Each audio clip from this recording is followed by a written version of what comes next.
Generation છે એમાંથી કંઈક બોધપાઠ લઈ શકે?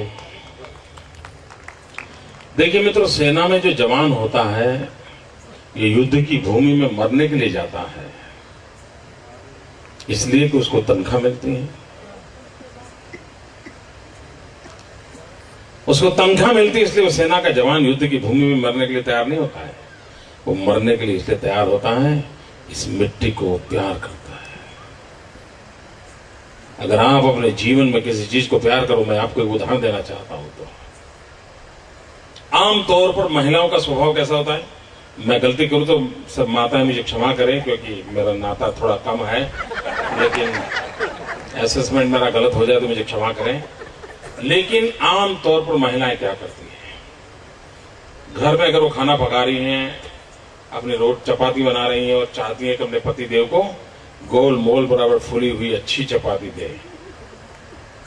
अब वो खाना पकाते रही हैं और तैयारी कर रही हैं, इतने में कहीं एक आध चपाती में से भाप निकल आती है, स्टीम निकल आती है और उसकी उंगली पे थोड़ी जल जाती है। तो वो कुछ दवाई वगैरह लगाती है, लेकिन हर पल देखती है घंटी कब बजेगी। वो इंतजार करती हैं कि पतिदेव आए और ये चाहती हैं कि पतिदेव मेरी उंगली में जो जला हूं, जो जलन हो रही है, इसको वो फील करें। और वो भी चाहती है कि बच्चे देखते ना हो तो उस पर फूंक भी लगा दे। चाहती है ना? मैं गलत हूं तो मुझे क्षमा करना, लेकिन उसका मन करता है कि इस चपाती को बनाते बनाते अगर वो जली है तो उस जलन को नोटिस किया जाए, और वो भी सुप्रीम के माध्यम से नोटिस किया जाए। और 50 बार फूंक लगाए, खाना परोसते समय भी यूं ही करेगी, थोड़ा डाल भी देगी बगल में, कपड़े भी खराब करेगी, पूछा नहीं तो कपड़े खराब करेगी। और क्यों कपड़े खराब? नहीं वो तो मैं जल गई थी ना। जल गई थी तो पहले बताना था, उनको फिर मामला ठीक कर लेते हो। लेकिन वही माँ, वही महिला बाजार में सब्जी लेने गई है, साड़ी का स्टॉल लगा है, डिस्काउंट 20% है। क्या होगा? सब्जी बाजू में और साड़ी की दुकान में जाएगी, और साड़ी की दुकान में बढ़िया बढ़िया साड़ी है, 20% डिस्काउंट है। उसका मन करता है ये लूं वो लूं, ये लूं वो लूं, और इतने में खबर आती है कि फलाने मोहल्ले में आग लगी है। वो तुरंत वहां से भागती है, साड़ी पैसे जो भी होगा भूल जाती है, दौड़ती है और जाकर के देखती है अपना खुद का घर जल रहा है, तो चीखती है। बड़े बड़े तंदुरुस्त लोग, बड़े बहादुर लोग मकान को आग बुझाने के लिए वो पानी डाल रहा है, कोई ये डाल रहा है, और ये जाकर के चीखती है, अरे मेरा बेटा अंदर रह गया है, मेरा बेटा अंदर है। सारे मर्द लोग एक दूसरे का मुंह देखते हैं, इंतजार करते हैं क्या हुआ होगा, और तब वो माँ उस जलते हुए मकान में कूद पड़ती है और बच्चे को लेकर के आती है। बच्चे को लेकर के आती है, भाप के कारण जिसकी उंगली पर जलन के कारण वो 50 बार फूंक लगाती है, उस माता के भीतर शक्ति का रूप होता है। जब बेटा होता है तो कूद पड़ती है। दोस्तों, अभय यहीं से पैदा होता है,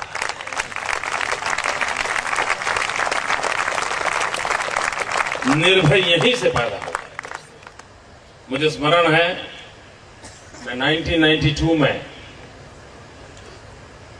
श्रीनगर गया था, लाल चौक में तिरंगा झंडा फहराने के लिए, और आतंकवाद बड़े पुरजोर में था,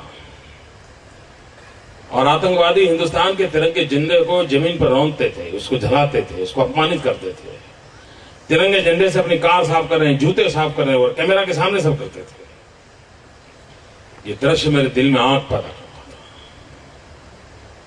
तो हमने एक यात्रा निकाली थी कन्याकुमारी से, तिरंगा झंडा लेकर के चल पड़े थे हम, और तय किया था कि हम श्रीनगर के लाल चौक में जाकर के तिरंगे का झंडा फहराएंगे। मित्रों, आतंकवादियों की इस जगह पे जाके तिरंगा झंडा फहराने का सोचना क्या लगता है? मित्रों, हम निकले तो श्रीनगर के अंदर आतंकवादियों ने पोस्टर्स लगाए थे, दीवारों पर लिखा था कि हम देखते हैं कि किसने अपनी मां का दूध पिया है कि जो श्रीनगर के लाल चौक में झंडा फहरा करके वापस जाए।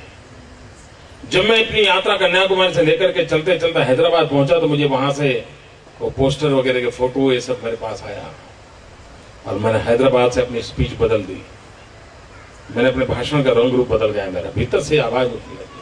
और मैंने हैदराबाद की सभा में ललकार किया था। उसके बाद में 1 महीने के बाद 26 जनवरी को श्रीनगर के लाल चौक में पहुंच रहा था, और तब मैंने कहा था मित्रों, उस समय की अगर वीडियो क्लिपिंग होगा तो आप देख सकते हैं, और मैंने भरी सभा में हैदराबाद में कहा था, मैंने कहा मुझे आतंकवादियों ने मुझको ललकारा है, और आतंकवादियों ने कहा कि किसने अपनी मां का दूध पिया है जो 26 जनवरी को श्रीनगर के लाल चौक में आकर के तेरे जगह झंडा फहराए। और तब जाकर के मैंने कहा था कि मैं 26 जनवरी को सुबह ठीक 11 बजे श्रीनगर के लाल चौक पहुंचूंगा। मैं बुलेट प्रूफ जैकेट पहन करके नहीं आऊंगा, मैं बुलेट प्रूफ गाड़ी में नहीं आऊंगा, हाथ में सिर्फ तिरंगा झंडा लेकर के आऊंगा।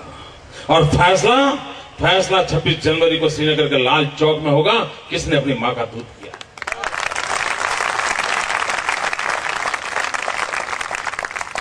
और मित्रों, मैं समय पे गया, तिरंगा झंडा फहराया, और आज आपके सामने खड़ा हूं। ये मैं आतंकवादियों से आज नहीं लड़ रहा हूं मित्रों, बड़े लंबे अरसे लड़ रहा हूं।